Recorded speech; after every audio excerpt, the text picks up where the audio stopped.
عالمی عدالت انصاف کے جج رونی ابراہم نے اپنے فیصلے میں کہا کہ عدالت کیس کی سماعت کا اختیار رکھتی ہے۔ کلبھوشن کے مقدمے کو جلد سننا ہوگا۔ کلبھوشن یادو کو پاک آرمی ایکٹ کے تحت سزا سنائی گئی۔ پاکستانی قوانین کے مطابق کلبھوشن کو 40 دن میں اپیل کا حق دیا گیا۔ ویانا کنونشن کے تحت پاکستان کو کلبھوشن تک قونسلر رسائی دینا چاہیے۔ بھارت کیس کے میرٹ پر مطمئن نہیں کر پایا۔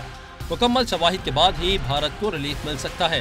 تاہم اپیل کے فیصلے تک پاکستان کلبھوشن کی سزا پر عمل درآمد روکنے کو یقینی بنائے۔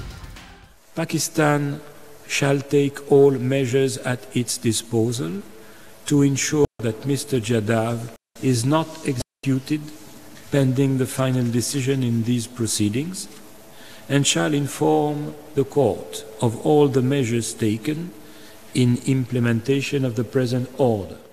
عدالت نے اپنے فیصلے میں کہا کہ کلبھوشن یادو 3 مارچ 2016 سے پاکستان کی قید میں ہے۔ عالمی عدالت انصاف کے جج رونی ابراہم کی سربراہی میں 11 رکنی بینچ نے کیس کا فیصلہ سنایا۔